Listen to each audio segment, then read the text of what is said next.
Hey guys, this is Pedro back with another interview covering the VCT during the off season. But for this occasion, I have here with me one player that will be taking part in the upcoming 2025 season, hailing from EMEA. I'm pretty sure you guys already know him just by looking at him in the first few seconds of this video. And it's Jamppi, the newest member of BBL Esports, who are going to be competing in VCT EMEA 2025 with the hopes of qualifying for Masters Champions and also competing for titles. Because why wouldn't you?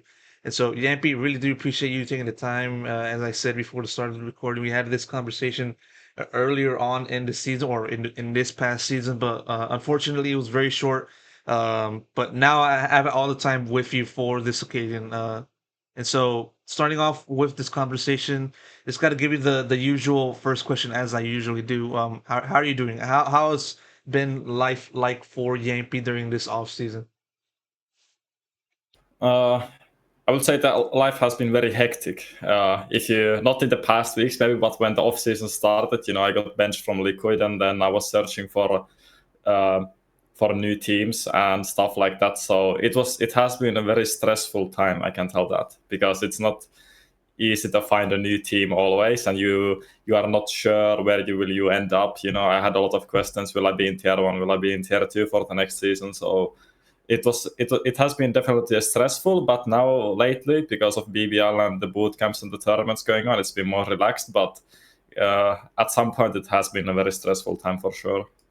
Yeah, because I remember like looking at your career, it's been a long time since you have to look for a team. You got to go back to like the time you switched to CS or switched to Valorant from CS, Yes. at the start of 2021. And I mean, how difficult was it for you to kind of just have to adapt from that, from just having to be in one org for a long time to now just having to look for a new home for the next upcoming season?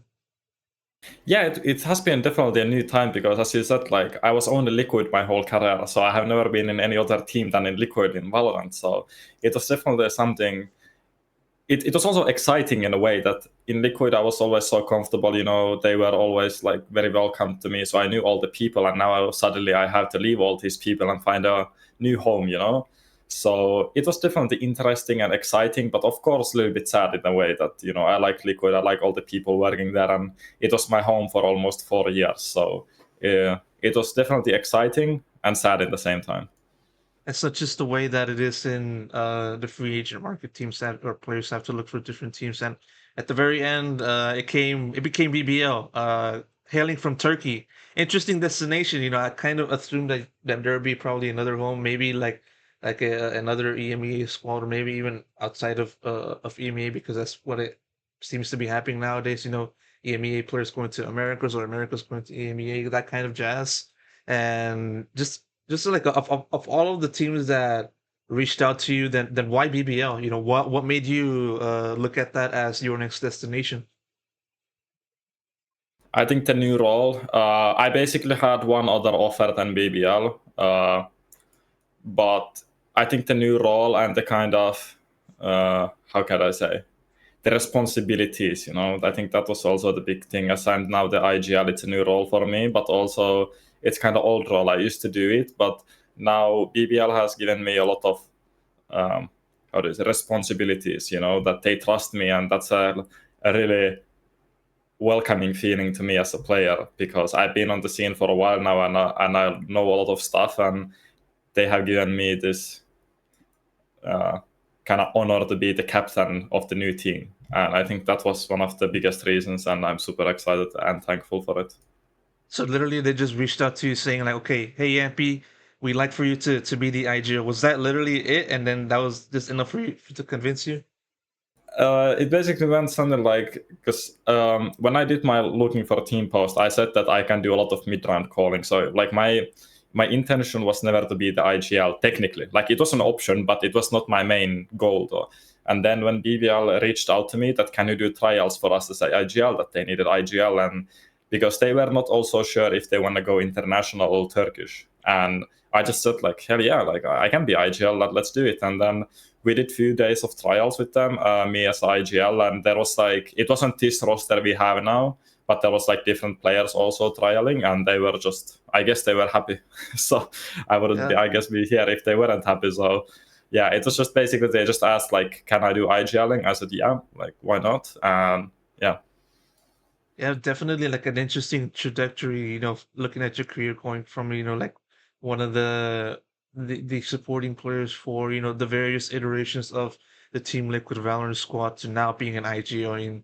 I mean, for a lot of people that have been in esports for a very long time, especially like in the FPS genre, they go through this kind of trajectory to like being like one of the promising upstarts to then being an IGO later on in the career.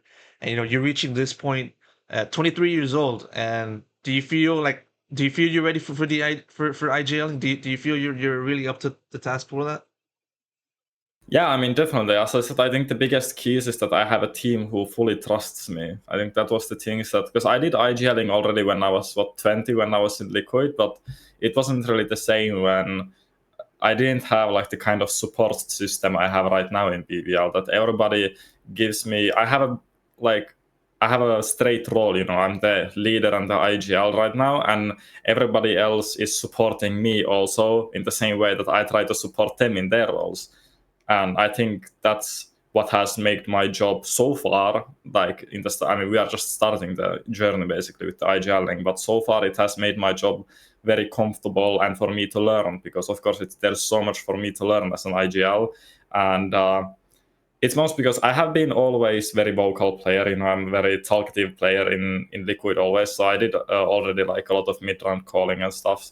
As I said already when I did my looking for team post, I posted there that I can do a lot of second IGL or mid-round calling. So it hasn't been like a too big of a change for me. More about the environment around me, Mhm. that people are full trusting me and giving me the opportunity to IGL the team. Yeah, yeah, and then your official joining of BBO happened in late October, a few months ago at the time of the recording, and yeah, like you even put up like an announcement tweet or quote of the announcement tweet like in Turkish. And so I gotta ask you, like out of curiosity, have you been improving your Turkish? Have you been learning any of your Turkish? Have you been speaking any Turkish? Yeah, I think my Turkish has been improving also because we had 1 month of boot camp. So we were in Istanbul in Turkey. And to be fair, it's actually funny that because I was roommates with Levin, our dualist, and I need to improve his English skills also. But sometimes I'm talking Turkish to him just for fun. But it's like I'm very good at picking up new words. So if I just learn new words, like I'm not fluent or anything in Turkish, I can understand a little bit. But yeah, it's actually that I need to actually talk more English to the people because it's the first international team for them, and I need to make them comfortable of calling in English, or talking in general in English. So I think that's also what I need to do. Well, then, what kind of words in Turkish have you been learning? I gotta know, like, I gotta ask out of my own curiosity. What kind of words have you been learning?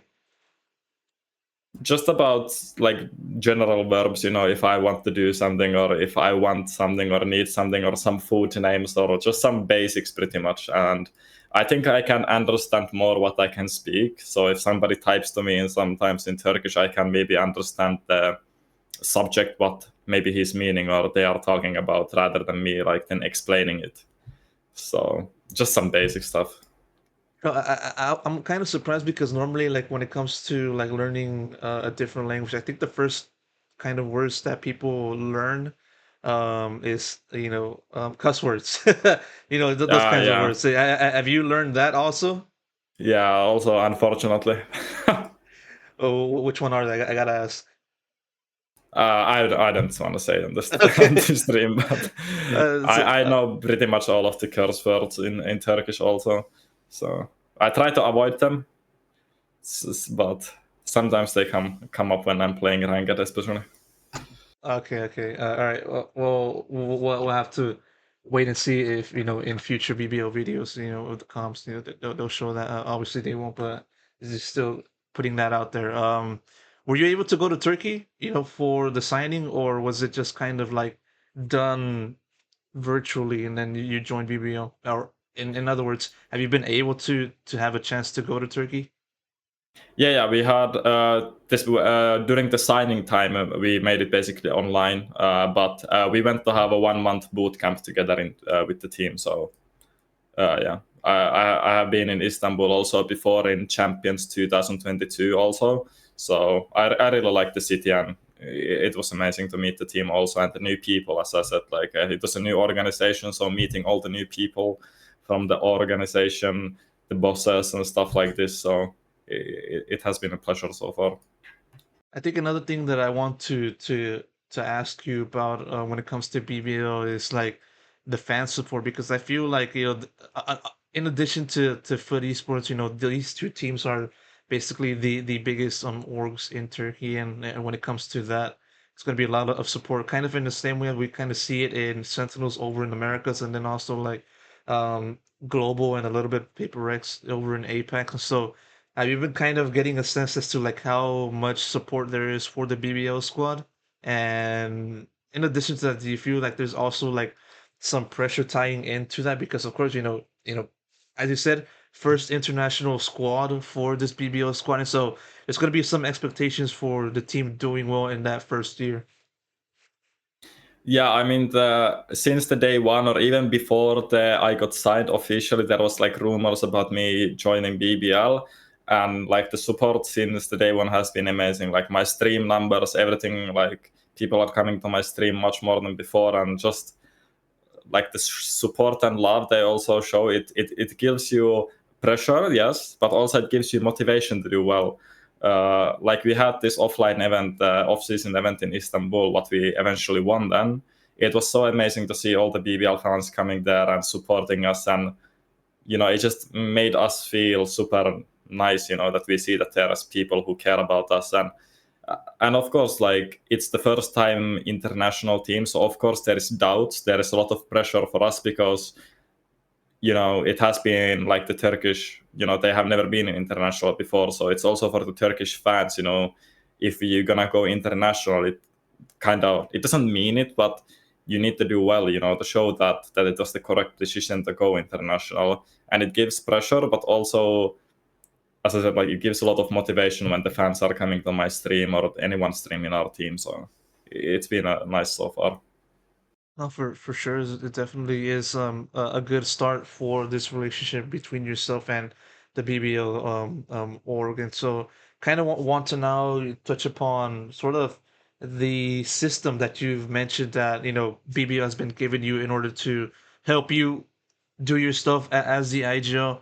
How do you kind of contrast that, much more in depth when it comes to, your days in TO? And as you said, you had a little bit of time, IGLing earlier on in that stint. And how does that kind of compare to from right now to back then? I mean, right now, of course, I have much more experience. I have played with different type of IGLs. I have played with, even Scream. I have played with Redgar. I have played with Enzo and then Nats. And I have seen like different IGLs, what they're bringing, what their strengths are, what their bad things are, and trying to learn from the other people I have played with also. But also generally, I'm not saying that I'm copying them. I have my own style. I have my own way of, because for me, the IGLing is of course calling, but it's also I have a responsibility to be an example for my teammates also, and that's where it comes from. I try to also pick up, because I played sports, I played ice hockey my whole life, and we always had captains in the team. And then I'm thinking of what these captains did and what these coaches did, and I'm trying to show and lead by example also. And yeah, it's just a different environment, because right now, as I said, like all the teammates I have there, they have full trust in me, and that also, it gives me a responsibility also to do well and show them that they can trust me. It's not just that they trust me because I'm the IGL or something. I need to earn their trust with whatever I do. So that's yeah, I guess that's it. Is there a way for you to kind of describe your style of IGLing? What would that kind of style be? When it comes to you being in a match and you call a given round, how would you kind of go about that? Generally speaking. I mean, it depends if you have a game plan with the coaches or something, but I try to not pre-plan too much stuff. I try to analyze the game all the time, of course, like take every thing what they have done previous rounds, what they can do. I'll try to just think the game as much as I can. Also, not just the current round, but also the future rounds. That how can we? I don't know how to explain it, but how can I just play the rounds that may have an effect in future also? So it's not just about playing I play round by round in a way, but also I need to think about the whole game. And yeah, I try to give not too much freedom, if I'm honest, especially in the start, because we need to, as we are a new team, we need to set our own play style first before our own individual. At least for me, that's how I view it. So I think there was sometimes problems at the start. Like, I mean, we are still in the start, but what I have seen already that I don't want to give my players too much freedom in a way, because we need to firstly settle down what we want to do together as a team and what I want to do. And then once everybody has kind of, how can I say, like a played in the environment we want to do, then the freedom comes because we have the basic before. But right now, I'm not like a dictator that it's just like my word, what we are doing, but there is definitely a limit what I let what we want to do. And it's also like, it's just not just me, it's also the coaches. Like we have a really good relationship with the coaches, what we want to do in game and outside the game. So we, like me especially, like I try to talk to the coaches and take their feedback, a lot. Yeah, like kind of have the team go in one direction and have to move on with that in mind, instead of just having everybody else kind of do whatever they want while also trying Yeah. to like um tangle all of that together in a given match. I do understand what you're trying to say in that, because like we've seen various types of IGLing and also types of teams in which basically encompass what you describe. You got the free spirited teams and Paper Rex and basically rest of Pacific, and then we got like teams that are um I don't want to say like strict, but like very united in one direction. And I feel like for you, you're kind of more pivoting towards that second aspect more than the first one, right? Or you kind of want to find a balance between the two. I think right now, yeah, I'm more the strict, but let's say in half a year, I want to have a balance, because at the end, it's also a lot about individual decision making, what you do inside the game. Like I cannot micromanage, because I used to do, like I have always, at least I view it myself, that I have been really good at micromanaging people, that I can tell on the fly that do this, do this, do this. But at the end of the day, it's also, I cannot do everything. And in the high level, when the pressure games, it's a lot about the individuals rather than just the IGL, at least in my opinion. So for the start, yes, I kind of want to have more strict, but in half a year, when we have more experience at the stage together, when we have found the play style we want to play together as a team, then of course there's going to be a lot more freedom that what players want to do. And even like right now, it's not like I'm calling everything. Like if players have ideas, I of course listen to them, because for me it's also important that I listen what my teammates giving me in the information, and then if they are giving a call, something is happening, then maybe we can do straight call what they said, or I can implement and make a play around it to make it happen. Well, in that case, I want to ask, like, who would be the secondary caller in that regard? After you. I think right now it has been, I would say, Chiva. He has been like probably the most vocal player, and also I think sociable. He's super smart player. Like this guy, I think uh, he's been so underrated, and people don't know actually what he can bring to the team. But trust me, like sociable, he's the only thing right now is that his English level is not as good as mine, example. So sometimes his ideas don't get through to everything, but sometimes when he's telling me the ideas, it's like perfect. I think Chiva just has a lot of experience. He's been playing for international team for many years, so Chiva has already good.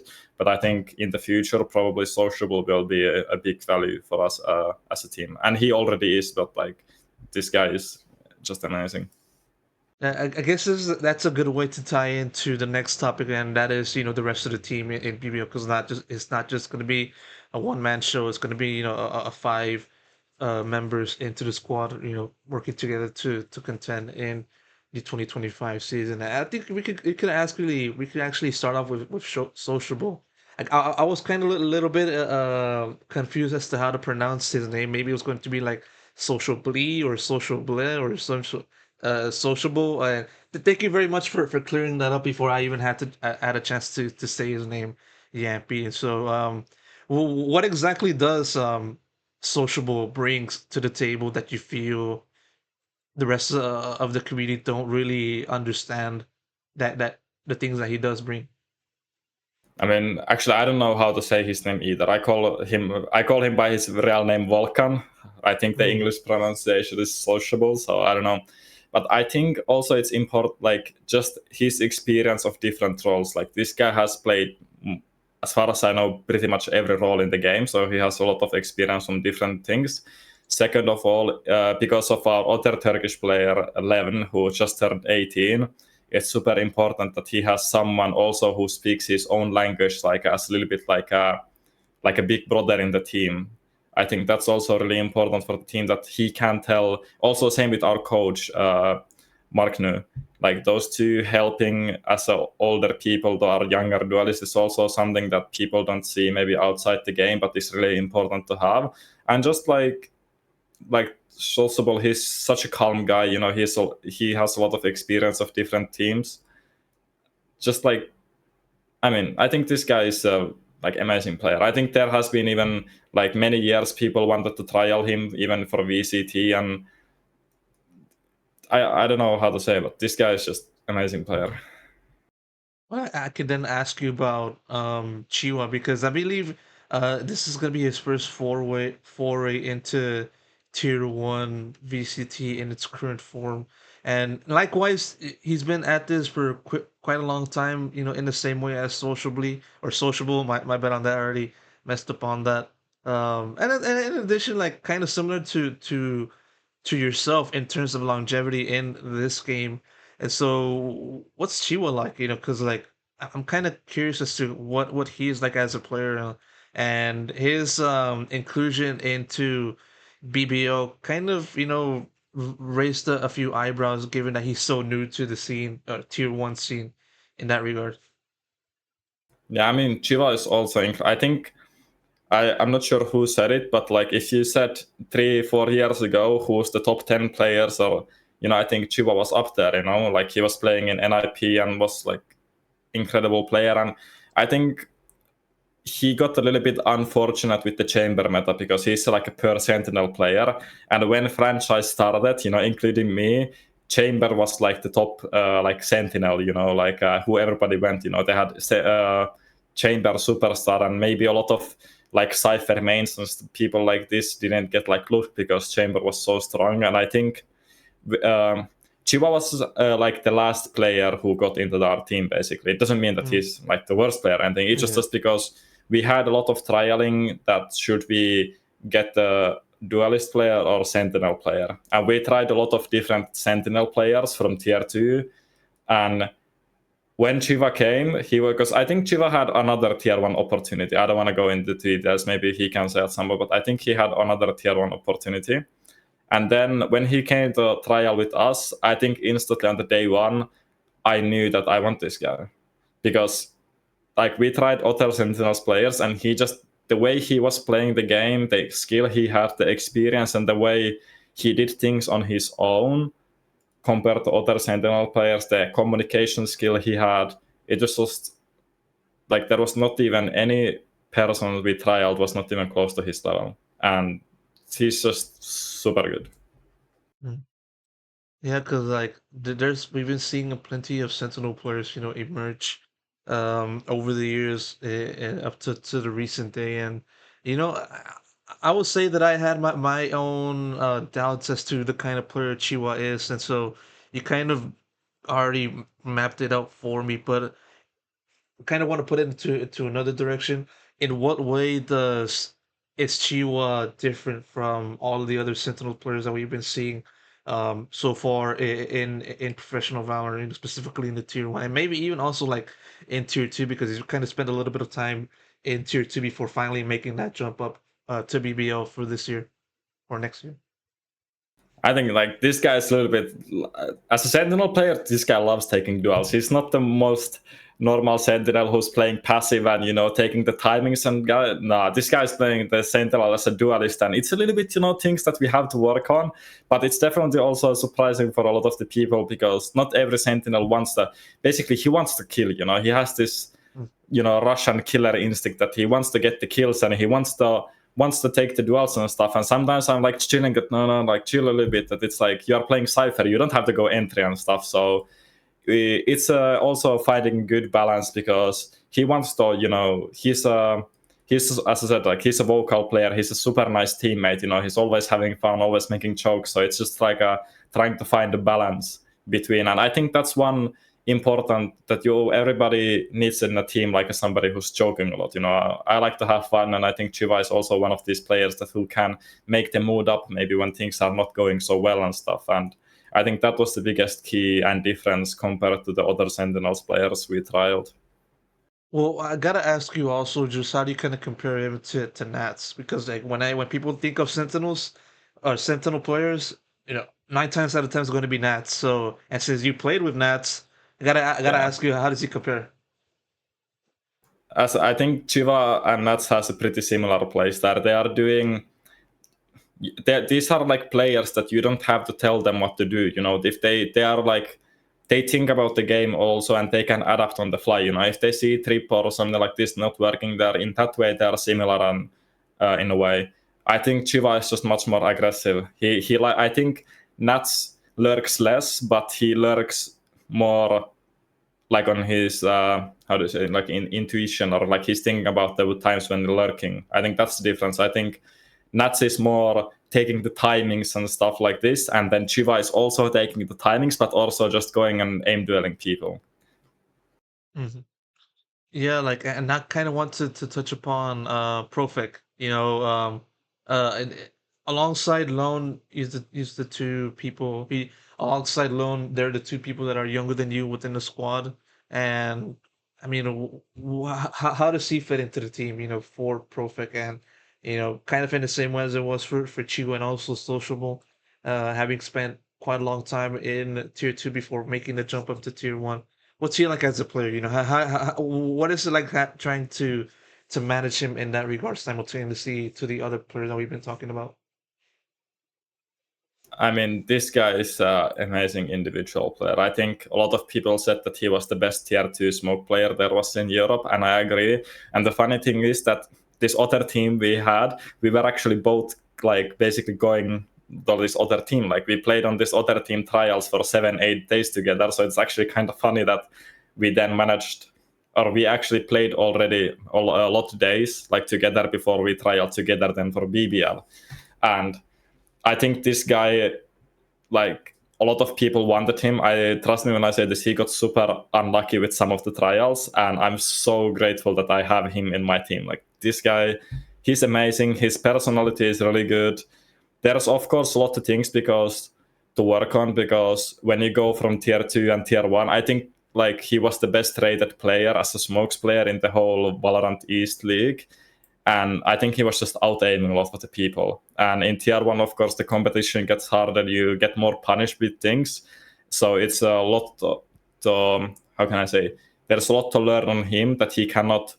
I mean, he can take the aim duels, like he's so skillful, but there's also a lot of things that we together also as a team like work on how to play as a tier 1 team pretty much. But I think he's gonna be one of the top smoke players in even in VCT as he was in the East League even last year. So I think he's super underrated, and I think a lot of people don't know him. I think a lot of people would know him if he joined like like some massive org, or like some super popular team. I think in Turkey people already love this guy because a lot of the Turkish fans know how funny he is. Like he's super funny also outside the game.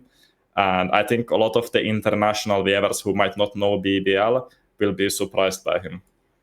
Well, I gotta ask you, since you kind of put it out there. I mean, what kind of jokes does he usually hit you guys with? What type of comedian he is to the team?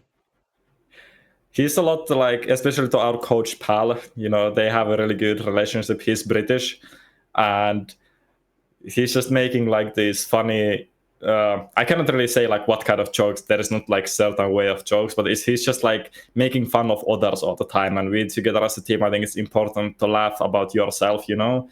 And he's like just doing a lot of comedy if somebody is not doing well inside the game or something, or even outside the game, you know. I guess Just like it. You're gonna say. no, I think he's just like comedian in the moment, you know, like when we are traveling together or something like this. And yeah, I guess it'd be fair to say that he is the vibes merchant. Is that fair to say? Is he the vibes guy? I think outside the game, yes, but I think inside the game, he's super focused. You know, he's like outside the game having fun, and you know. But when we are going to official matches, he's actually much more quiet than he is outside the game. I think inside the game, it's me and Chiva, who's like more these vibes merchant people. But outside the game, we are. I think Profek is definitely one of those people.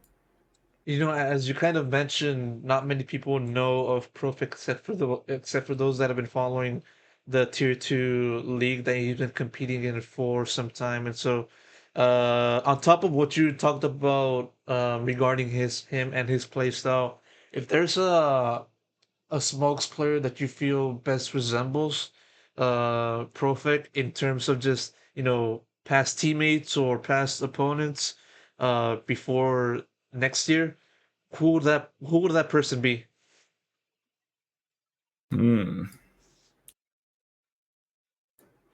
thinking of pro players. I think, of course, like this, like don't take it literally, but I think he has a similar play style to like at least what I saw of Tens this year. Of course, it's I'm not mean as a person, you know, he's not as big, or I'm not saying, but just by per play style, like this guy's raw aim is such a good. Like there is not many, or someone like maybe Marco is like one of those, but I'm not sure. I think just by my per what I can think of right now, I think Tens is one of those players who, as a smokes player, was supportive, but also played a lot of like individual and just had this pure skill. I think that's one of the underrated things about him, that as a smokes player, he's just incredible raw aim. No, for sure, definitely going to be looking forward to seeing him play. And I gotta finish this up. Well, I have one more person within the team to talk about. That is the coach, of course. And but first, Lone. I mean, you can't really have a team these days in Tier 1 without having a cracked young duelist that hasn't really had been able to play in Tier 1, you know, but still, you know, just their talent just kind of how do you kind of say it? Their talent speaks for itself, and I guess that's exactly the case for Lone, or Loon or Lone. You can kind of say that, but I mean, how cracked he is. You know, what made you say, "God damn, we gotta have him"? To be fair, I didn't know much of him before I joined BBL, so I got to say that. I didn't watch too much, but he was playing in this Turkish Galatasaray team before, and when I joined BBL, there was just stories that people didn't know much about him, and then they went to this LAN event, and like he just destroyed a lot of people in this LAN. But I think one of the best things about him is his mentality.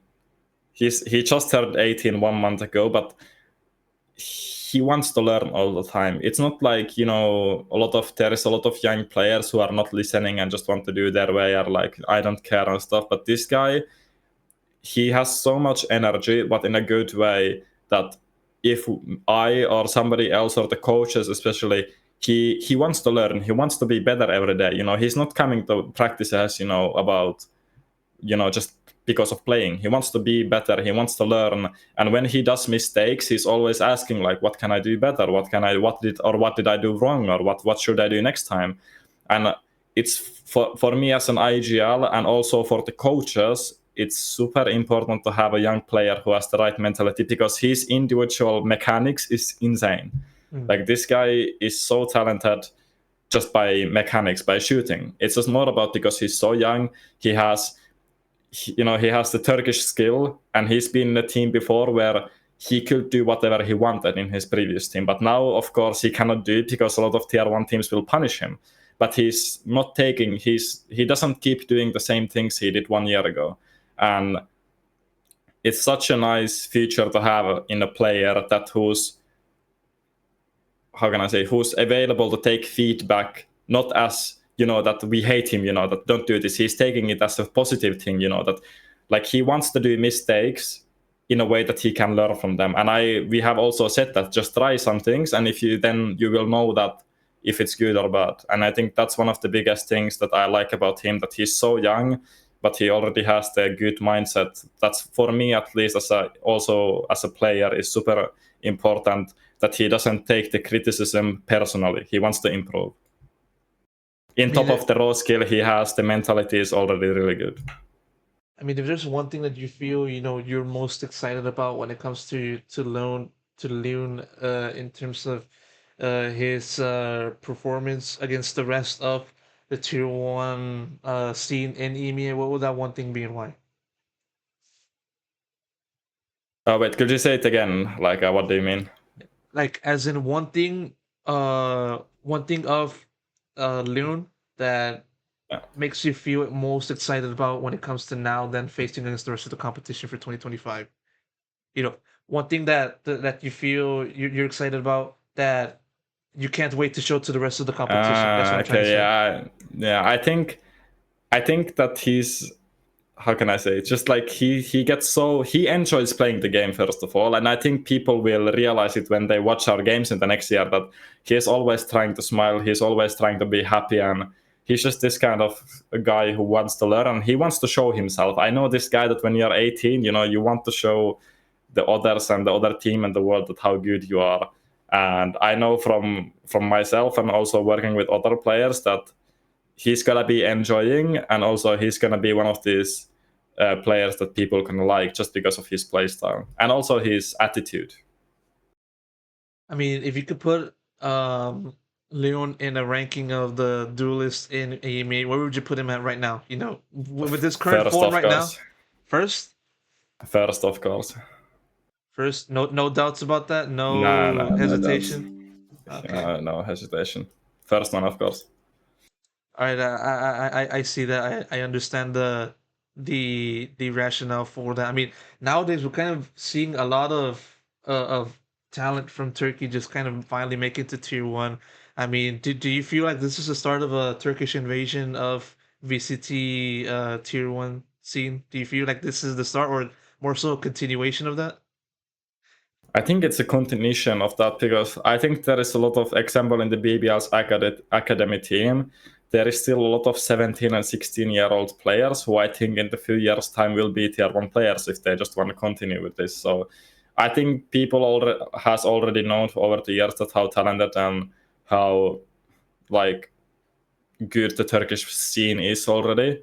I think there is actually more players to come even in the next couple of years.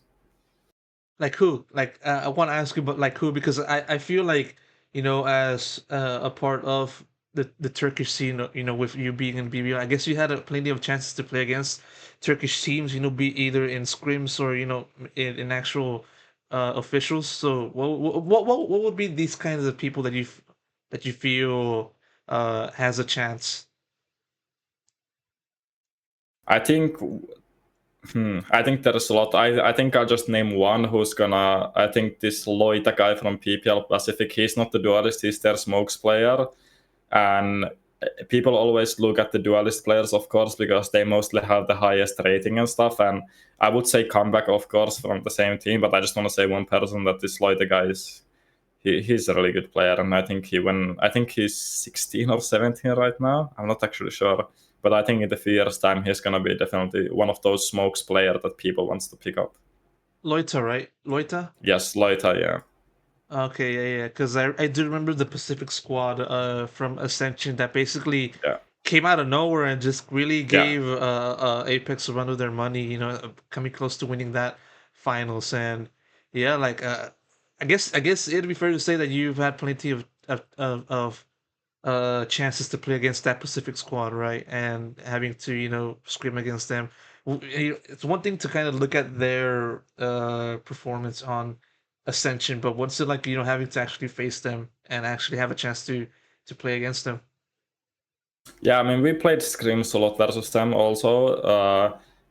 It's it's super interesting because they're all like, I think their average age is something like 17 or 18, and their whole team consists of those players. And I think it's quite interesting because a lot of the teams, like especially in tier 1, they always have one person or two persons who are older, but because their whole team is so young, I think it's, you know, because I think a lot of experienced players, they have their view of thinking and showing the younger people. But I think because they, I mean, of course they have coaches, but because they're also young, I kind of like the refresh, like the fresh play style they bring.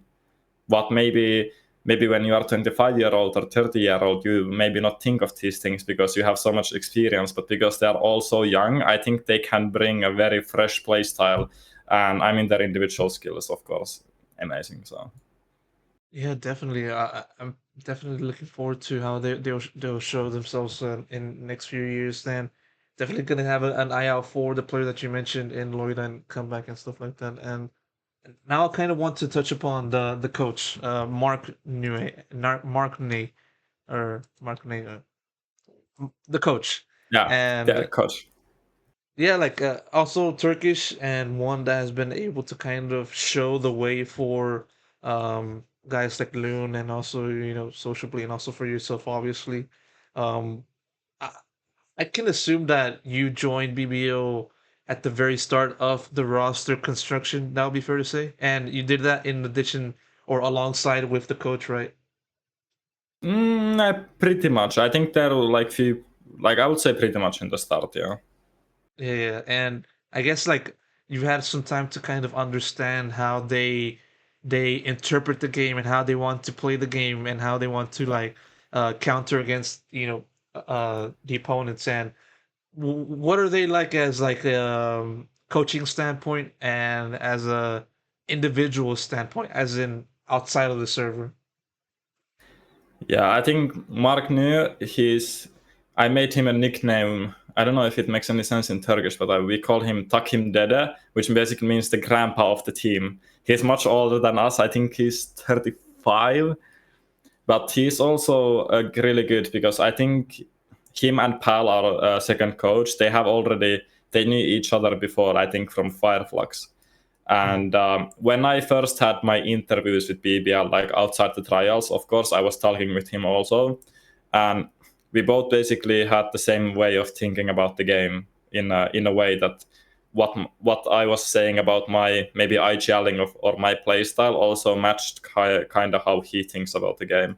And then Pal, our second coach, he brings a lot of values in terms of tactics and also a lot of new ideas. And because he was the head coach of Focus last year, so he was also a head coach before. So I think the combination of us three, at least so far, has been working really well, and everybody's kind of taking their own parts of how the team works.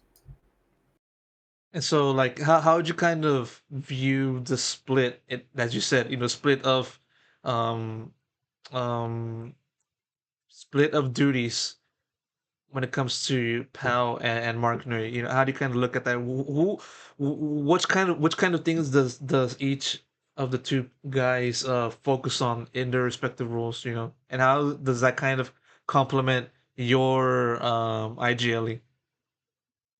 I think there is not like super set. I would say what we have like this little page where we put each other duties and what we have to work on. So we basically talk together as three and then kind of decide, okay, this is your job now, this is your job, and this is your job. But also, Mark, our head coach, he's a lot doing more like as individuals. He's like trying to make us as individuals better, and then Pal is more about the team and maybe some strats and more stuff like this. And then marqnue is trying to make us as a players better and giving a lot of, because he has a lot of experience from even like from CS and then from Valorant and stuff. So he has been working for a long time, so he kind of knows how to make players better. Mhm. Yeah, like all of that put together brings about the 2025 BBL squad that, as you said, plenty of work has been done to form this squad and hopefully, of course, results can show itself, in due time and uh qualifying for Masters champions, but still like, you know, a little bit kind of moving over to 2025. What do you feel like? Or I already asked this question to other people in past interviews for this channel, which by the way you guys can check out after this video. But still like, what do you kind of look at as your floor? You know, of course, there's the expectations that and the goals that you want to reach, and but besides that, what do you feel as like the very minimum of what the squad can achieve? I mean, there's definitely a lot of work done. Like, trust me, like, there's a lot. We are far from the level of the top teams. Like, I can admit that because we are such a new team. It's basically, and it's also, we need to prepare because I'm the only player in this team who has lived outside of their home country because VCT starts, so we have to all live in Berlin together. Only, actually, marqnue, our coach, he was for a few months in Berlin before, but I'm the only one who has lived outside. So it's a lot of working also outside the game. And these things I try to, as more experienced, I try to bring help. And then once we get these points settled down, I think like the first goal is of course to make playoffs because I think BBL has never made playoffs before. And then step by step, I think the biggest thing is that I want us to see improving because, or even in this offseason, you know, we went to Red Bull home ground, we lost the Permitta Unicorns, who are like tier 2, tier 3 kind of team. And then next week we beat it. We talked a lot, we learned a lot, we improved. And then next week we beat Giants, who was a franchise team. So it's like, I just want us to basically not just see, but even if we don't make masters, I just want us to see to improve, that we can actually say that, okay, we have been improving. And I certainly believe that if we keep improving all the time, every single week, we come to work, we think, okay, this is what we need to work on, this is what we need to work on. And towards the end of the year, the players we have, I truly believe that we can make it the champions. And for me, the ultimate goal is always champs. Like that's the biggest goal for every team, you know? And for me, for us to reach there, we need to see a constant improvements every week we play. And I think that's one of the key things because right now, the levels and the players and the team we don't have chances. Like I always, like I would never, like if kickoff started tomorrow, of course I would believe that we make it. Like I don't go to lose, you know. I will always go to be the champion, but we just need to make sure that we all the time constantly improve, and then I firmly believe that the players we have and the team we have, that we can be in champions on the end of the year. A grounded and very humble, you know, expectations for this team, and you know, definitely understand that. And you know, as you said, you know, winning your most recent off-season event, that being the Monsters Reloaded competition, a very good start in making that journey happen, fulfilling that journey. And one of the teams that took part of that aforementioned event was Team Liquid, and of course, that's where I kind of want to go to now for this conversation, you know, your time in Team Liquid, more so specifically focusing on this past season, 2024. Obviously, it'd be fair to say that it was the most difficult year of Team Liquid in the org's history in this game. And as you were a part of that, I kind of want to ask you about just sort of what it was like. And I think the first question that I want to ask you about that is just a simple one. The team never really being able to compete in playoffs, and also not probably also failed to reach playoffs. On top of that, what do you feel was the biggest issues that affected uh, your past squad? I think the team chemistry inside the server.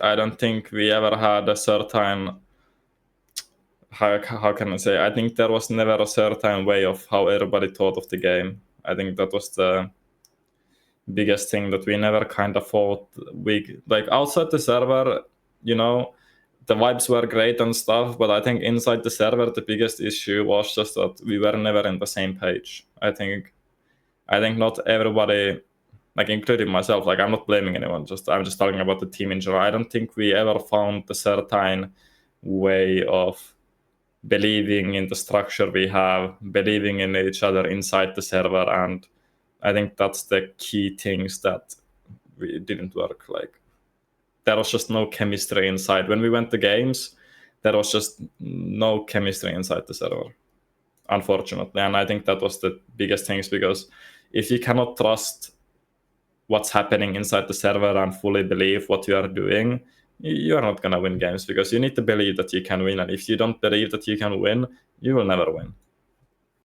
Do you feel there was like a difference in ideas, or more so a read of the game that kind of led to that being that kind of led to the team being in that state?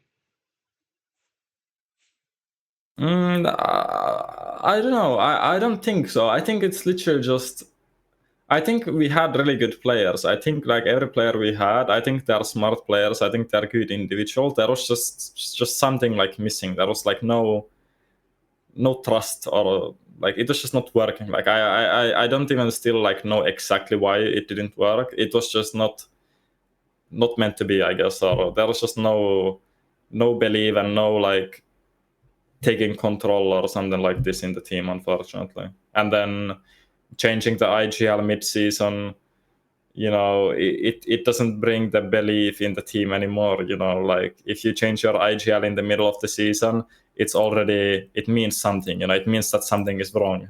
If you change your IGL mid-season, it just means that something is wrong. And for sure, that doesn't bring like more belief in your team. Maybe at start it did, because I kind of, it may, when we changed IGL, maybe it brought like some new energy, that something had to change. But in the same time, if you are changing your IGL, it means that something is wrong. Yeah, because like I kind of want to ask. I was going to ask about that later on within the 2024 TL squad, and just sort of how different, or more so how much of a obstacle I feel that was also, having to start off the year with Enzo, and he joined the team after not winning Ascension with Apeks, but then signed to TL for 2024, and then started off as him with the IGLing position, and then the team went about that business up until, as you said, the change was made from him being the IGL to Nats being the IGL. And so, I mean, how much of a surprise that was for you when that switch was made, or would it be also fair to say that it was a surprise that it led to that point? Yeah, it definitely was a surprise. And for me, like I don't blame the decisions. It was like it's happened, and for me it was fine. But for me, it was not the correct decision to change the team, because, as I said, like it just breaks the team. In my opinion, it breaks the team when you can also think it of Enzo's viewpoint. That you go to a team, you want to be the leader, and then the IGL, and then it's taken away from you. You can also think it that way in your personal. Like people can think like, how does that feel? And it has happened. It was a surprise to me. Of course, we didn't play good. So as I said, like maybe the change was necessary, but yeah, I'm not sure if it was the correct or not the correct decision. Who knows? But it definitely was a surprise also. I mean, in what little time, or in the little time that you had with Nats being the IGL at the very end of the 2024 season, how'd you kind of compare his and Enzo's IGL?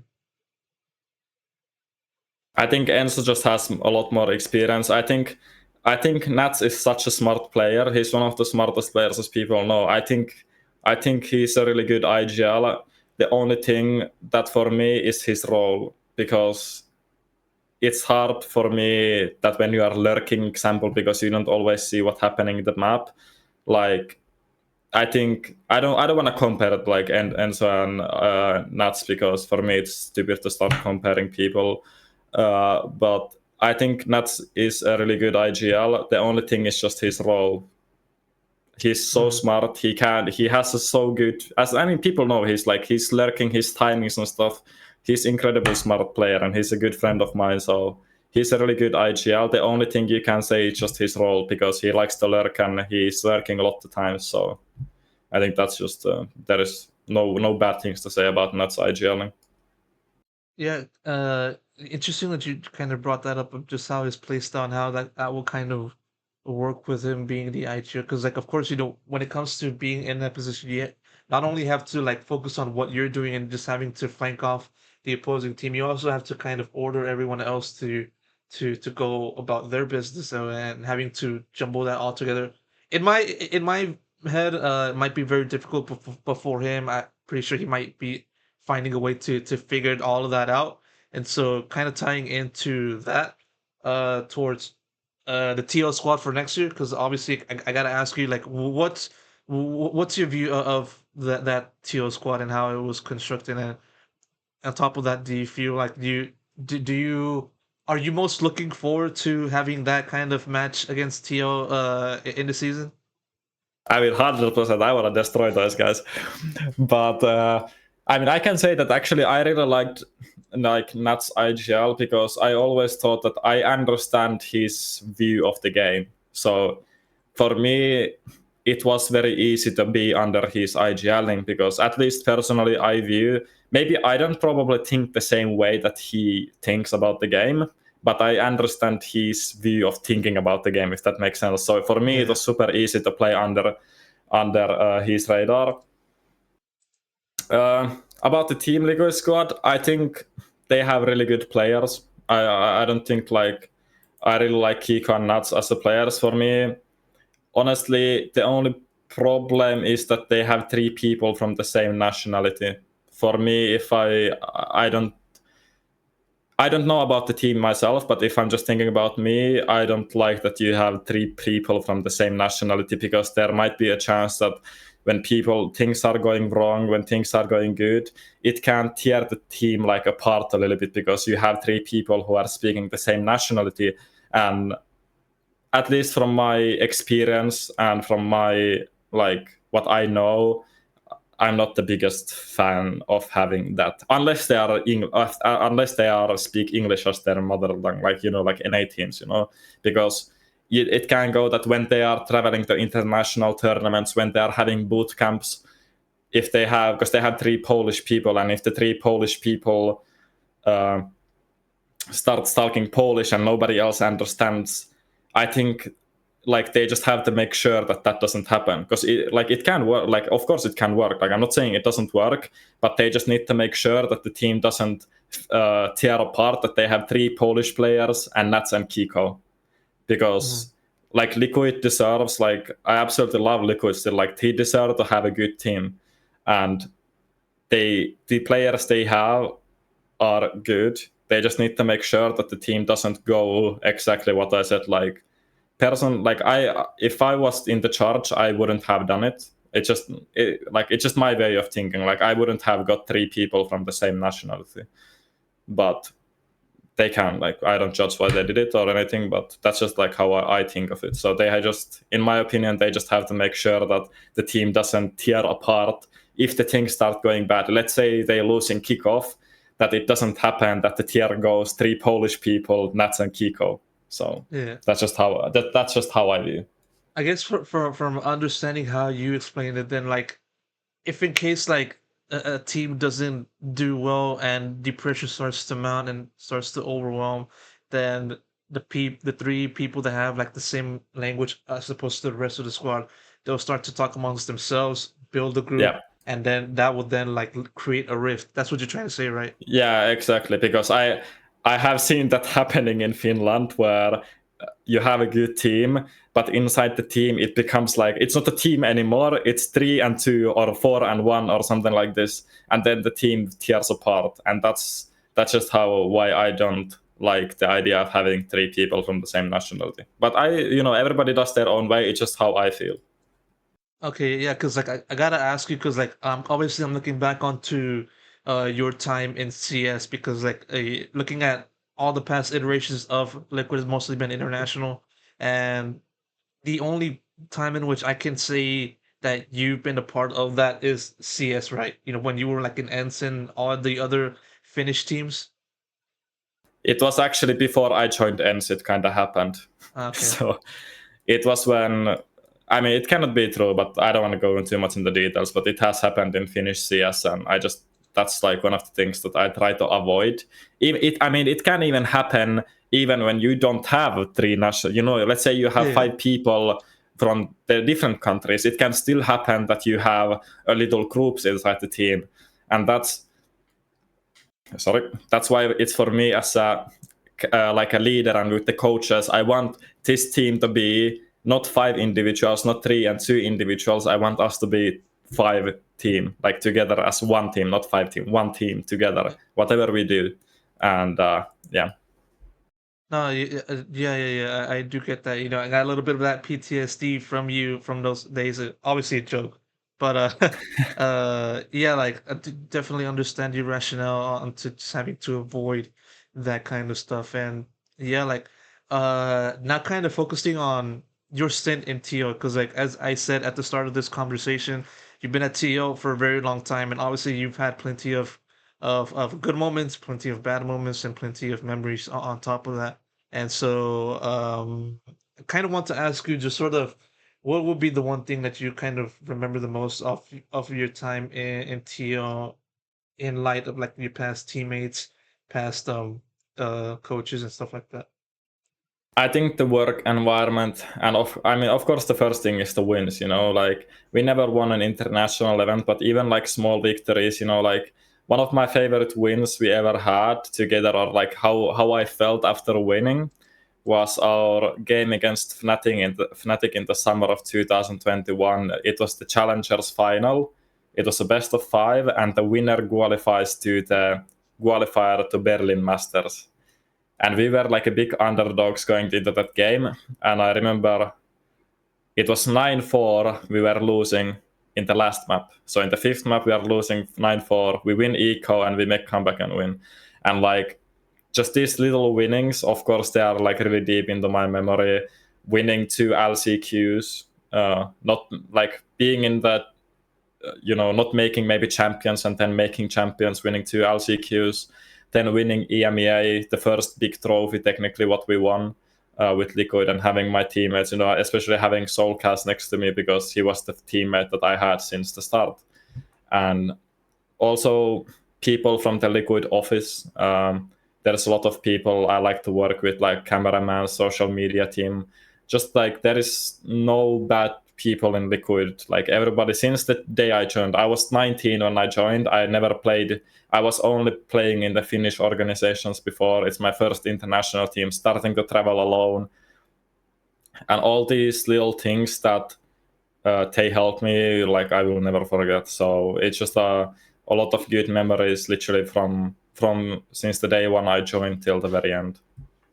I'm kind of surprised when you mentioned that Challengers finals victory over Fnatic, because I would assume that like your most favorite victory would be like EMEA finals, in 2023 against Fnatic. And so kind of want to ask you just sort of what other matches do you kind of look back most fondly of, on top of what you said right there. Yeah, there is definitely matches, like I can introduce few that are like so deeply that just a feeling, it might not be important for the fans, but I think the first big match that I have a good memory of is Team Liquid versus Team BDS. This was qualification. This was actually not, this was the qualifier to the qualifier of the first international event of Iceland. We lose first map. So basically, it's a single elimination. Loser is out of the hole. So if we would have lost that game, we would never make it to first Masters. Yeah. We lose first map. We are second map losing 11-8. Link, Travis Mendoza, absolutely amazing teammate. 1 versus 4. At 11-8, we are losing. He wins 1 versus 4. We make comeback on second map. We absolutely destroy them on third map, and we qualify to Iceland. And trust me, like, that's like one of the games that I will never forget, just because people don't remember it because it was not important game, but it was so important for us, because if we lose that, we never make it to first Iceland. And just these little moments, I remember still my reaction when Link won the 1 versus 4. Yeah. Then from the first year, of course, that, and then the Fnatic game, what I said. Then the EMEA finals was amazing game. Then personally, one of where I played the best was Paper Racks in Champions 2022. It's the elimination game for playoffs, and it's the first time there is a crowd, like or where we as a Liquid and as a person, we have opportunity to play in front of a crowd, because all the matches before that was also always without the crowd. And I remember playing against Paper Racks the elimination game, and I think that's the best performance maybe. I have two performances that I put what is my best games. It's that game and then the 2023 Fnatic final EMEA. Those two games are the best games I feel like I individually played. And yeah, winning against Paper Racks and qualifying to the playoffs, which meant that we play in front of a crowd for the first time in my career. That was amazing. And yeah, and then 2023, pretty much only the final what is like a good memory, because we didn't do that well in the international events, unfortunately. And then 2022 we actually had kind of bad season. Like we qualified to Iceland, but that was only because of the FPX couldn't make it because of visa issues. And yeah, but those are like few games that at least I can remember now, that I remember feeling so great after winning. So the BDS, then the Fnatic 2 times, and the Paper Racks games. And there is probably much more. Like all of the LCQ games, what we won against Guild and M3C, we always lost the first map and then won the next three. And these kind of games are like super like deep in my memory.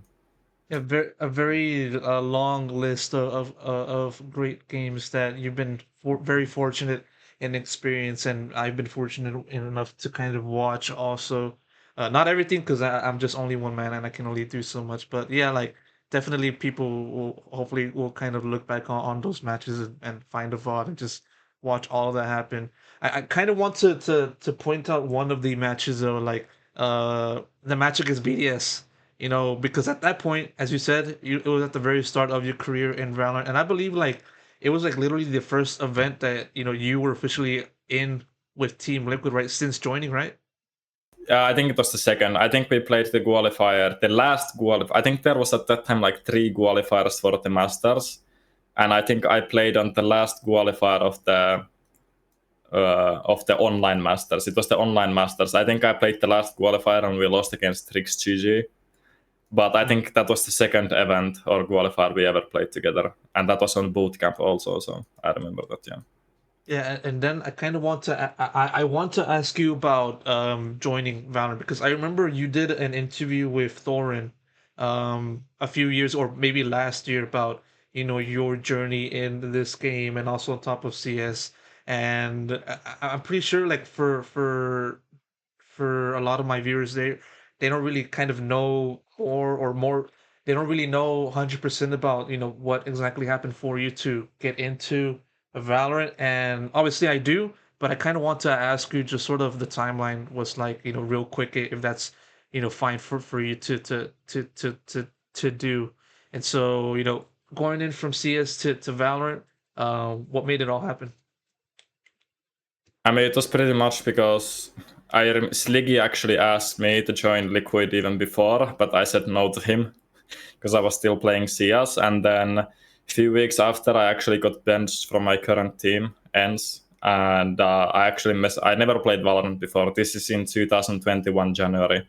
So the game was out for almost 1 year. And then after I got benched, I was thinking of maybe I should switch pretty much. And then I messaged Sliggy back that can I get trials? And the funniest thing or the most surprising thing that I had trials, but everything went so fast. Like it felt instantly that like Liquid kind of wants me. That's why I got so surprised, that because I thought that okay, I switch Valorant, maybe it takes 6 months, maybe it takes 1 year for me to get the team, and then instantly when I switch, I get to play in one of the best organizations in the world, or like the biggest organization, and that was like super surprising to me. And I'm still like grateful for Liquid for giving me that chance, because it came out of nowhere. Like literally, I never expected that. So it was a super fast process.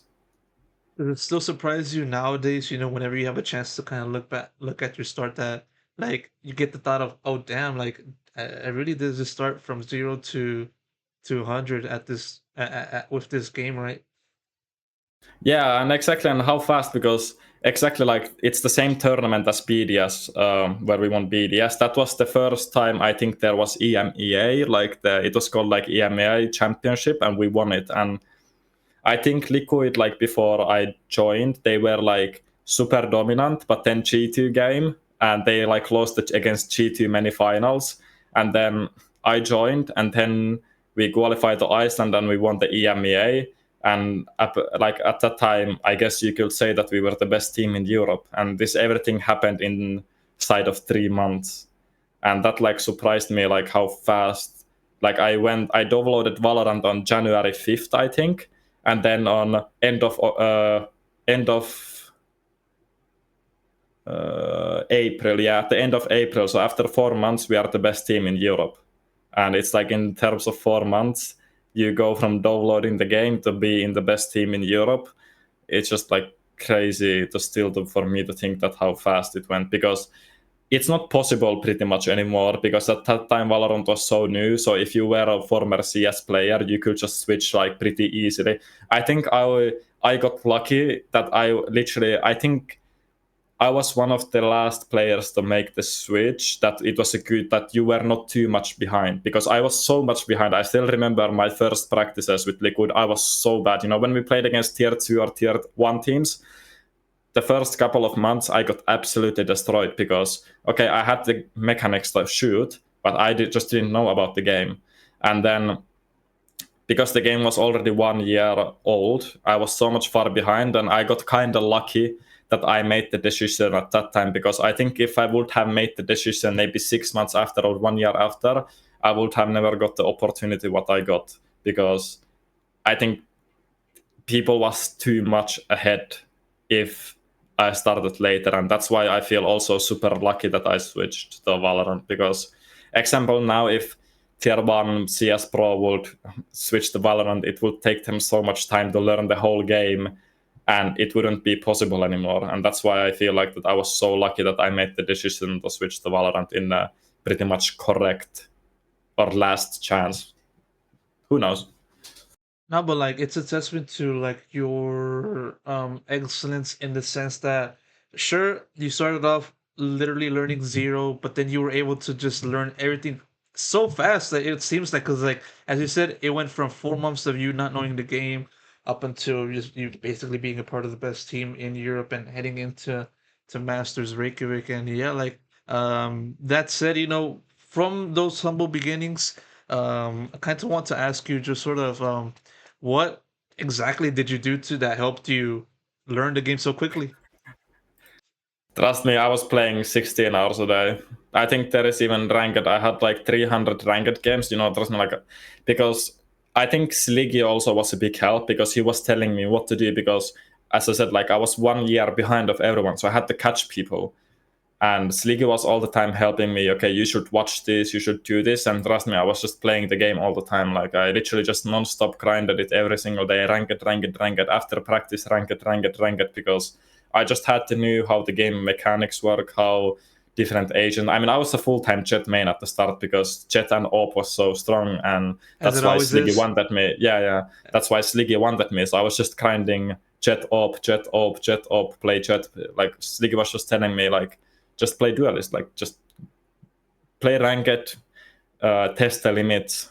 That's what also like Sliggy told me, that always test the limits. That's like, you can do this, but if it's bad, then don't do it. And I think that's why I catched up, or it didn't take too long, was because I just played literally all the time, like the first few months. Because I also realized it that okay, I was tier 1 pro in CS, but it doesn't mean I'm a tier 1 pro in Valorant, because everybody's so ahead. So I had to just play and work all the time to catch up people.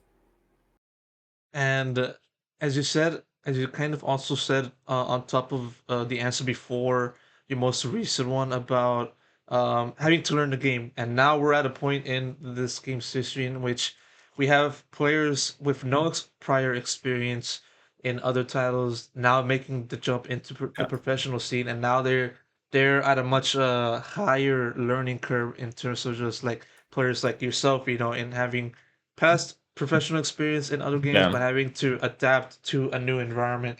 And so, how do you kind of nowadays look at the road, or how do you kind of compare the journey to being a pro and having to learn the game nowadays with all of the new adaptations, new refinements, and new patches being made to change the game from the time you joined up until this present moment?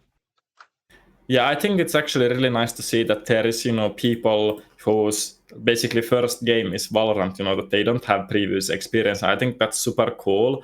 It has an advantage, but it also has a disadvantage. I think the advantage is that you don't have past habits from different games, because of course the mechanics, like in CS, you have to crouch spray a lot, and crouching and stuff like this, and you still might, because I played CS for 6 years, I think 5-6 years, and when you instantly play Valorant, you of course instantly learn the Valorant mechanics instead of the CS mechanics. But of course, the disadvantage is that we have much more experience from CS, and how the team stuff work, and not just the game itself. So for me, it's super nice that there is like young people now that whose first game is Valorant, and it's pretty much what happened, with CS. When CS was young, all of the pros basically were 1.6 pros or CS source pros, and then suddenly in 2018 or 19 or 17 there was pros who never played 1.6 or 1 CS source. And it's just like how once the game gets older, younger people all the time go, and you need to keep up with the younger people. It's actually like, even though I have been pro for Liquid 3.5 years. It's also a new start for me, and I cannot be that because I was pro for so many years that I'm already better. It's actually the opposite. I need to keep up with the other people because the game is evolving all the time. I need to get better myself. Like, I cannot be the same player I was 1 year ago or 2 years ago. I need to also learn all the time new stuff, and I think that's one of the things that maybe some people forget, that you were a top player, but how do you actually sustain yourself to be a top player all the time? That how because I don't want to be like, I want to be competing in tier 1 for the next 5 years. Like I'm 23, I consider myself still young, but in Valorant I'm actually kind of old, because there is this new 18 years old, there is 19 years old, there is 20-year-olds. But if you look at example like CS, I think the average pro age is like 26. Like you see these top teams, and they're maybe Mouse, if people watch CS, Mouse age is like 20 or something, but a lot of these other teams, like their average age is 26, because also experience, but also how the game works. And because it doesn't matter for me, it doesn't matter if you are a 25-year-old or 18-year-old. For me, it matters that who's better, and I need to keep working hard. I need to keep up myself also, and keep up with the game all the time, because there is always going to be an 80-year-old who's more hungrier or who's going to work more. So I need to also keep up myself, that going for next year and next years, exactly how I said, that I need to keep working and I need to keep improving myself, and not just trust because maybe 2 years ago I was like 2 years ago I was in champions. It doesn't mean that, example, this year I didn't make champions. We as a Liquid, we didn't make champions. That's just like a thing that you need to make sure that you qualify to these events. And the way you qualify is to work hard. You cannot just, I was champions 2 years ago, I'm gonna make it this year. You need to work even harder to make the champs anymore. And these kind of things is what teachers, like when I get benched, example from Liquid, it's a good wake-up call also. I don't just think it, my career is over, no, like I'm motivated, I'm hungry, I want to keep, because I love competing, I'm a competitive as a person. I like to play stage matches, and it's a good learning point, and you need to just keep up with their level, basically, because there is coming these people like Wood or Levin in my team, or this like young who wants to be at the top because they have never been there before, and they're gonna work hard, of course. So I need to keep up with the younger people, even though I still consider myself a very young person. I'm 23 only, so, but not everyone. Yeah, like it forces you to have a chip on your shoulder, and it Yes. kind of feels like as it is in traditional sports, because it kind of like was a major traditional sports fan prior to getting into esports, that like it's similar in a way that like fans look at a player's recent performances and they say, okay, you did this and this and that, but what have you done for me lately? What have you done, Yeah. right now that justifies you remaining to to be a part of the team that I support. Yeah. That's the kind of thing. And like, are you still like kind of like very aware of that kind of aspect? Because like now you went from TL to BBL, and I would assume that in that aspect, the one that I just explained, the example that I tried to give, that's very prevalent, for this new team, because as we kind of mentioned earlier on, that BBL hasn't really been a winner in this partnership league era, and Yeah. so the aim is to change that, with you as the IGL. Yeah, definitely. It's like I also noticed that I didn't have the like I didn't as an individual I didn't have the best season.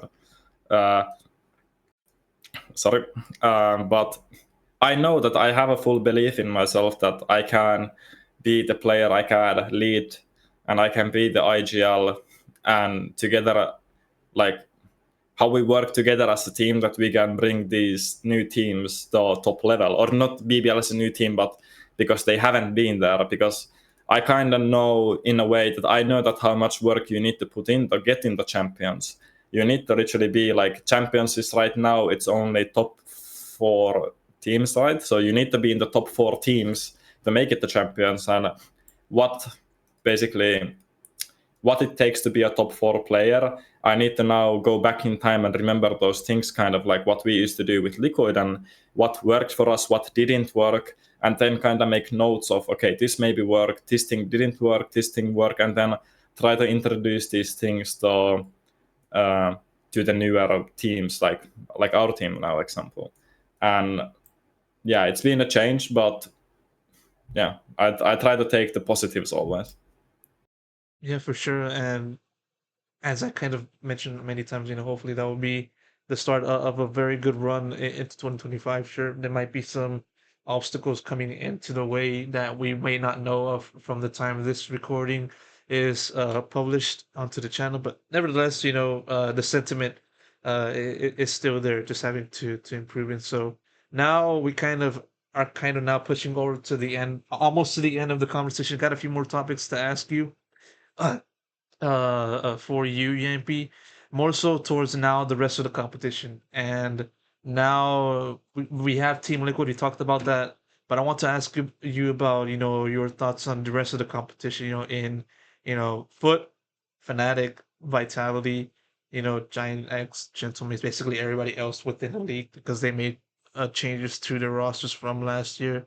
And so, which team do you feel like has your eye on, in the sense that it might be the most difficult challenge for this next season?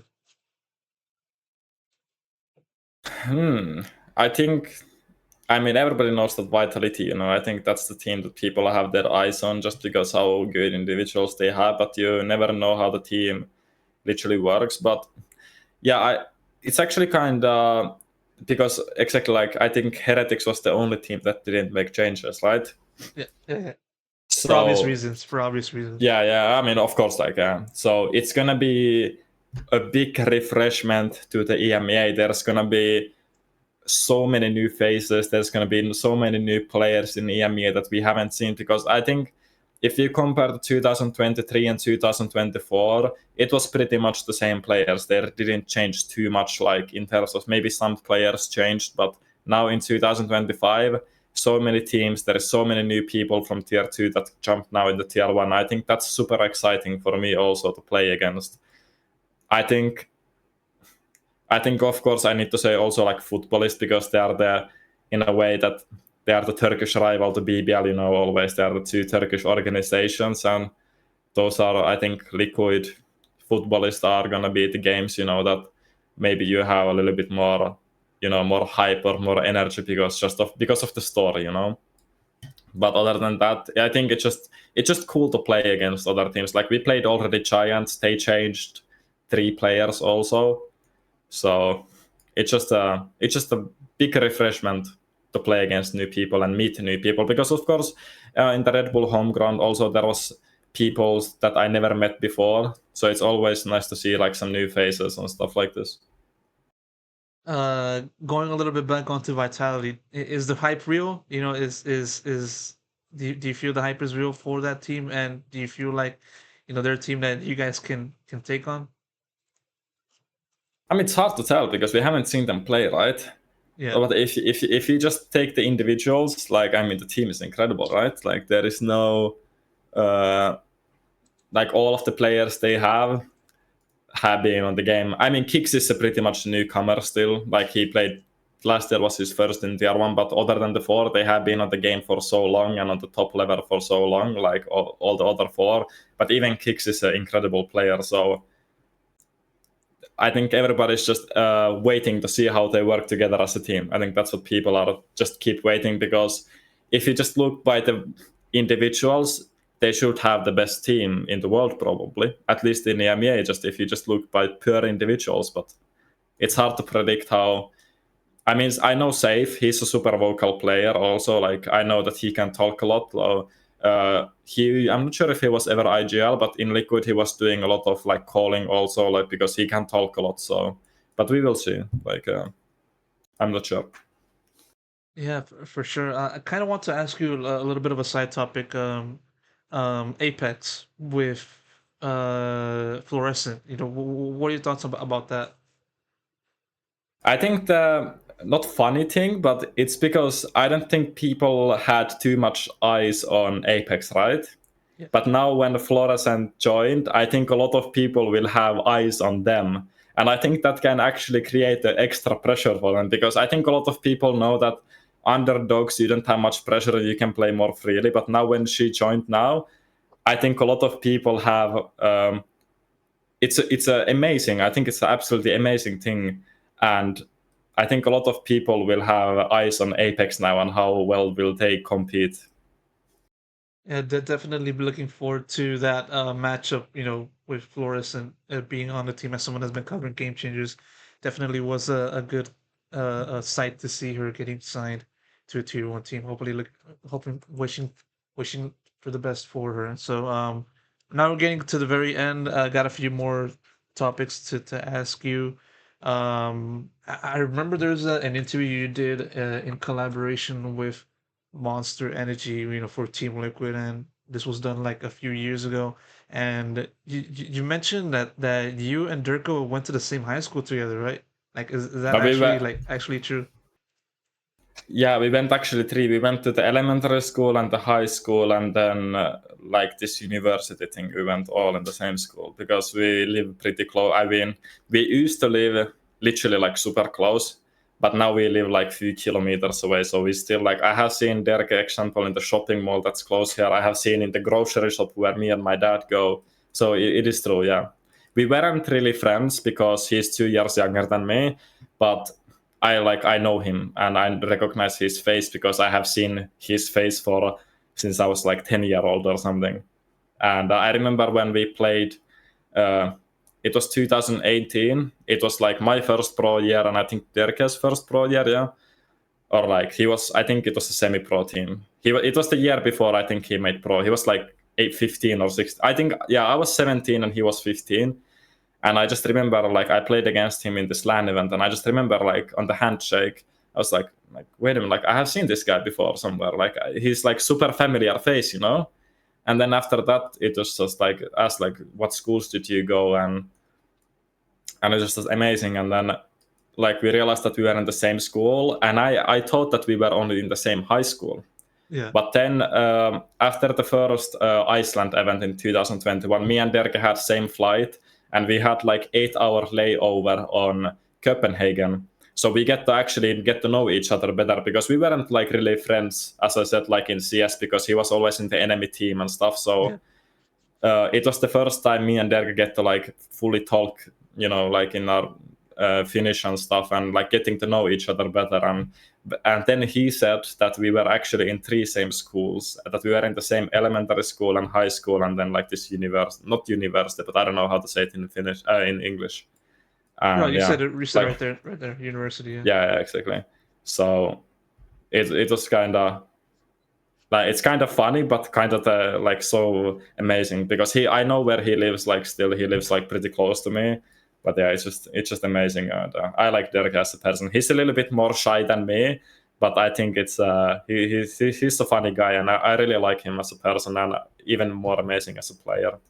Yeah, like I remember that like looking at that detail when it came to preparing for this interview, I was like, damn, that actually happened. Because like I saw the comments for that thread where it was posted on Reddit, and people were saying, "Oh, this is like Faker and Deft Valorant version." All we need is for one player to dominate all of the Valorant scene for a decade, and then the other one to kind of come close and then always fail, and at the very end of their career they kind of finally win that one title. So I mean, who's going to be which one? I mean, that's, you got to wait to see for that. I mean, Derke has been much more successful than me, of course. Like, he's been much better player than I have been. So, I mean, he's like, just overall, like, his achievements, he has won 2 tournaments. He's been, you could say, top 3. Even some could say that he has been the best duelist of all Valorant, because he was since.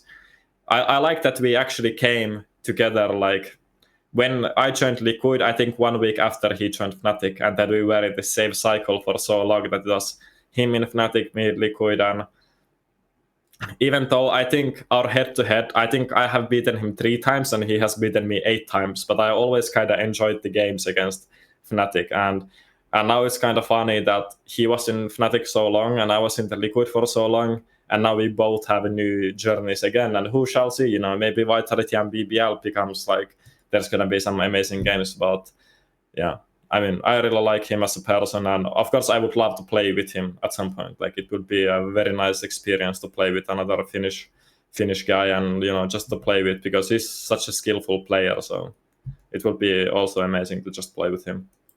Oh yeah, so the possibility is definitely alive for somewhere down the line for that to happen. We'll see, what happens right there. Got one more topic to ask you. Um, I think I should have asked you this topic at the very start of this conversation, but we just had to focus on your career in this game and in the past, present, and also a little bit into the future. So after as for what that topic is, your Spotify Wrapped. You know, that really got my attention when it came to looking at your music taste, and you kind of put in a post about that. You know, your favorite artist for this past year. I gotta ask you. I mean, Linkin Park. Yeah. Your number one listen to artist is Linkin Park. I mean, are they like your absolute favorite artist of all time? Is that fair to say? Yeah, I think they have been my most listened band for what, 5-6 years now. So ever since I started listening to Spotify, like 2018-19, I think they have been them and Nightwish, like a Finnish melodic metal. I don't know what they call themselves, but them and Linkin Park has been like my favorite bands for years. And Linkin Park Faint, it's my absolute favorite song. I think that was my most listened song for 3 years in a row. And this year it was the song with the collaboration of Jay-Z. So I just love that song. Something about the guitar riff and stuff. It just makes me feel amazing. Well, I gotta ask you about the shift to Jay Z. I mean, what happened there? You know, the thing about Jay-Z, that he is only there because of Linkin Park, because of Okay. the album, because of, like, I don't know any Jay-Z songs except the song with Alicia Keys. I don't remember. It's the New York song. But other than that, I got so surprised, like, why is he there? But then I realized it's only because of the Linkin Park Jay-Z album. Because if I listen to the album they have, because they made the collaboration like 2004 or 5, where is all the Encore and the Faint and Lying from You and stuff like these songs, and it's only because of that, actually. That because I listened so much of the Linkin Park Jay-Z collab, because I think that album is so good. And I think, actually, because I never listened rap, and then I actually listened the original songs of the Jay-Z songs that is like mashed up, and I actually think that the songs that Linkin Park and the mashed up is like much better than the original Jay-Z songs. But I think that's just because I like rock music. I'm not that much into rap music, so the Jay-Z is only because of that. Dude, you definitely have to listen to rap music. It's definitely out there, man. I listen to like some Kendrick Lamar, some Nas, some. A little bit of Jay-Z, especially like also as you said in the early album, without the mashups. A little bit of Biggie Smalls. I mean, I'm giving you recommendations right then Yeah. and there. You know, you definitely have to look at that. But I also understand why you like Linkin Park, and you know, I am myself a rock fan, not sort of to the same extent as like Linkin Park, but I do understand that, and gotta ask you also about your number two song. You know, below that collaboration with Jay Z and Linkin Park. You know, in your Twitter post. I don't know how do you pronounce that? Like it Wait, says what was it? it's Jamppi Derke. I guess that's a Finnish song, right? Like, cause Yeah, it is a Finnish song. Yeah. I even gave it a listen to, you know, a few times, and I was like, God damn, this shit is banging, and like, what's that song even about? Like, who made that song? It's a song called from artist called Robin. He used to be this Finnish kid pop star from like 10 years ago. He's now like 25 only, but he came to the Finnish pop scene when he was like 12 or 13. Then when he turned like 18, he stopped Finnish music and went to English music, and then he kind of didn't do well enough in the English music. And I think, I'm not exactly 100% sure, but I think he's back off doing like Finnish pop music again. And then he just made this one song that is like a really like I don't know, like how do you call it? Like it just catches up in your ear and you remember this song. And then my brother showed this song to me this summer, and then I just listened to it a lot at some point. I actually haven't listened in a while, but I actually think it's a banging song. It's like a really well going, and he used to be probably the biggest pop star we had at one point because he was this teenage star. You know, people said that he was the Finnish Justin Bieber. And I think he was, when Justin Bieber came to Finland, he was the artist before him, like as a warm-up artist, or I don't know how you Yeah. call it. And it's his song. Yeah, I like it. I don't really listen his other. Actually, I do sometimes, but it's a good song. Well, like in Finnish music, who do you listen to the most? There is this band called, who was my fourth artist, Eppu Normaali and Apulanta. Those are like Finnish rock music. Are they like What I listen the most. are they kind of similar to what Linkin Park does in their music? Not, I think Linkin Park is such like it's like a rap and rock in a way in some things, but I think it's more like a traditional. I think this band called Apulanta, it's like one of the biggest like pure rock and punk bands, and then Eppu Normal is more like, I think they're like 80s and 90s, more like this like casual rock pop music, and they are like just super legend. I think the one I had at Ford, I think they are the most bought Finnish band ever, I think, like in terms of the CDs in the old times, not Spotify, because they're like a older band, but if I remember correctly, could be wrong, but yeah, they're like also a really popular band, but mostly rock music, exactly.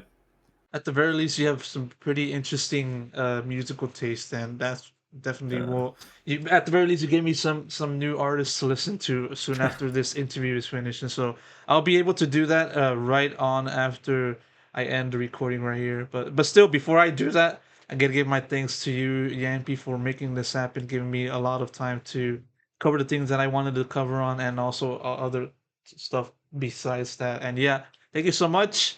I wish you all the best for this upcoming season. Hopefully, I can speak to you again in some capacity once the season does kick off, pun intended.